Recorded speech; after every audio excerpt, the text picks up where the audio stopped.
Friends, हम लोग previous years के पेपर स्टडी कर रहे थे। उसी सीरीज में हमने सीटेट का दिसंबर 2018 का सेकंड पेपर लिया है। सीटेट के हमने और भी काफ़ी पेपर स्टडी ऑलरेडी हम कर चुके हैं, आप उन्हें देख सकते हैं। आप इस चैनल को सब्सक्राइब कर लीजिएगा। और फ्रेंड्स, प्रीवियस ईयर्स के पेपर स्टडी करने के बहुत बेनिफिट है, मैं आपको पहले भी बता चुकी हूँ। मैंने अलग से इसके लिए वीडियो भी बनाया है कि प्रीवियस ईयर्स के पेपर स्टडी करने के क्या फ़ायदे हैं। पहला तो जो इम्पोर्टेंट है वो है कि आपको क्वेश्चंस का पैटर्न पता लग जाता है, और दूसरा क्या है कि आपको आपका रिवीजन हो जाता है। और थर्ड मोस्ट इम्पोर्टेंट है कि कभी कभी क्वेश्चंस रिपीट भी हो जाते हैं पुराने पेपर्स में से, तो उसका बेनिफिट भी आपको मिलता है। तो चलिए देखते हैं दिसंबर 2018 का सेकंड पेपर। सेकंड पेपर का फर्स्ट पार्ट देखते हैं अभी हम। फर्स्ट पार्ट है बाल विकास और शिक्षा शास्त्र, चाइल्ड डेवलपमेंट एंड पेडागोजी। इसमें फर्स्ट क्वेश्चन है, शरीर के केंद्रीय भाग से परिधियों या अंगांगों की ओर का विकास दर्शाता है। फर्स्ट का है थर्ड, मध्य बाह्य विकास के सिद्धांतों को। स्कूल के बच्चों के समाजीकरण की एक ऐसी संस्था है जहां मुख्य स्थान स्कूली बच्चों का होता है।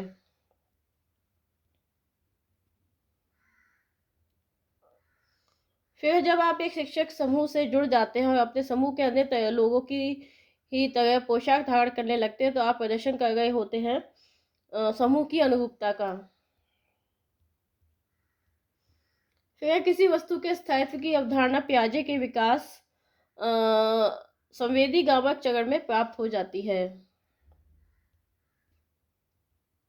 फिर है व्यक्तित्व शिक्षा कार्यक्रम की योजना बाल केंद्रित शिक्षा कार्यक्रम के संदर्भ में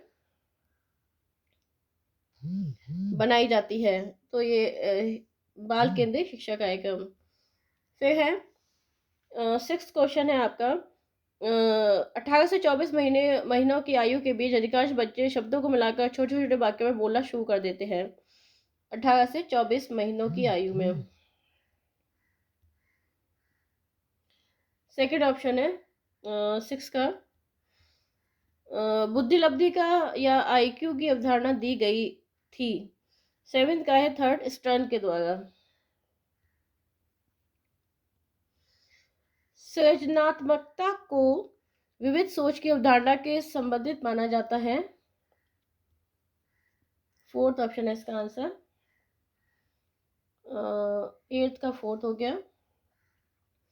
नाइन्थ है, किसी भाषा के स्वीकृत ध्वनि संयोजनों को इसके नियमों के अंतर्गत बताया जाता है। नाइन्थ का है आपका वन, ध्वनि संबंधी। फिर है, जब सोचने की प्रक्रिया किसी भाषा द्वारा प्रभावित होती है तो ऐसी स्थिति को कहते हैं, क्या कहते हैं ऐसी स्थिति को? भाषा निर्धारित। फिर अपने अनुभव और लक्षणों के आधार पर उपकरणों में खराबी के कारण की परिकल्पना का परीक्षण कर रवि उपकरणों की मरम्मत करता है, वह उपयोग करता है। 11 का है फोर्थ, अनुमानी विधि का। 12th है, दिव्या अक्सर निर्देशित कार्यों को छोटे छोटे हिस्सों में विभाजित कर आसान बना लेती है, वह उपयोग करती है। और 12th का है थर्ड, उपलक्ष्य विश्लेषण विधि का, सब गोल एनालिसिस।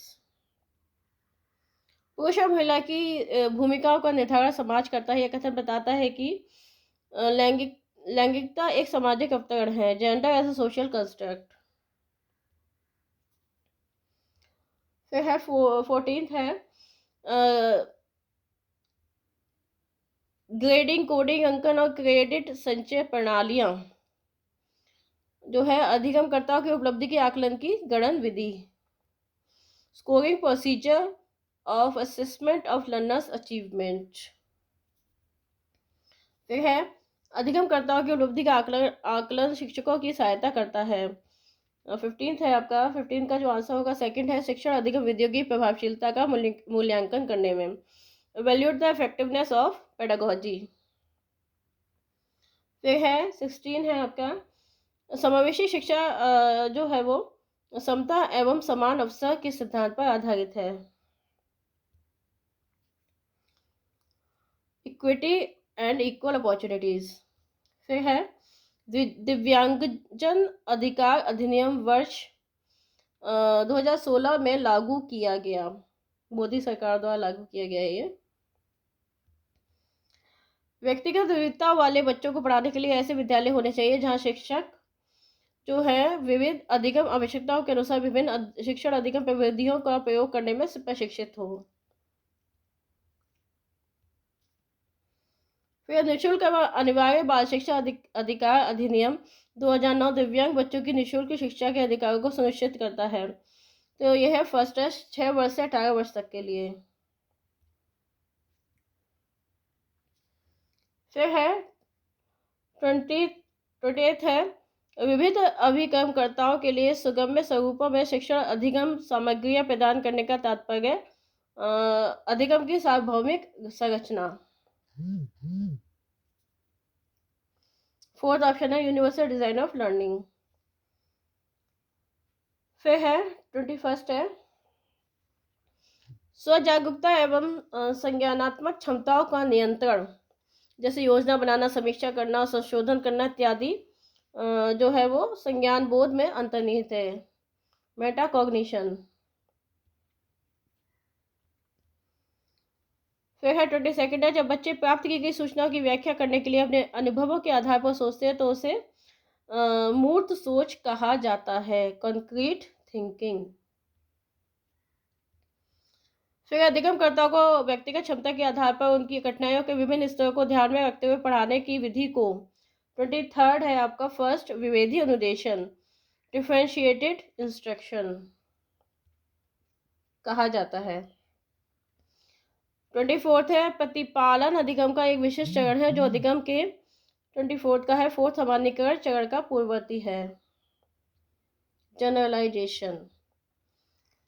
जजों का यह मानना है कि संज्ञान और भाव 25 का है स्वतंत्र होते हैं, इंडिपेंडेंट होते हैं। फिर है आपका 26 है पहले से सीखे हुए कार्यों में सुधार लाने के लिए शिक्षक बच्चों को प्रदर्शन देकर सिखा रहा है, वह शिक्षण की प्रतिरूपण विधि का प्रयोग कर रहा है, मॉडलिंग। फिर है 27 है मैन और जेनिस के अनुसार निर्णय लेने वाले बच्चे समस्या का विश्लेषण करते हैं, विकल्पों की सूची बनाते हैं और इसके फायदे और नुकसान के प्रत्येक पहलू पर विचार करते हैं। यह व्यवहार प्रस्तुत करता है 27 का है सतर्क, विजिलेंट। एक समस्या सुधारक बच्चा 28 का है तार्किक विचार के आधार पर कथनों की सच्चाई या संभावना का मूल्यांकन करता है, लॉजिकल। फिर है जिस दिए हुए कार्य को करते समय बच्चे स्वयं आनंद लेते हुए अनुभव प्राप्त करते हैं उसे उपभोक्ता प्रकार का कार्य, कंज्यूमर टाइप टास्क कहा जाता है। फिर है 30 है बहुसंवेदी शिक्षण अधिगम की प्रविधि में अधिगम संवर्धन हेतु दृश्य, श्रव्य, स्पर्श और गतिबोधक संवेदनाओं का एक साथ प्रयोग किया जाता है, फर्स्ट आंसर है इसका। तो फ्रेंड्स आपने देखा ये था जो पेपर है वो है दिसंबर 2018 सीटेट का सेकंड पेपर का फर्स्ट पार्ट। अभी हम ये पूरा पेपर सॉल्व करेंगे। आप इस चैनल को सब्सक्राइब कर लीजिए। ये वीडियो आपको पसंद आया तो इसे लाइक और शेयर जरूर करना।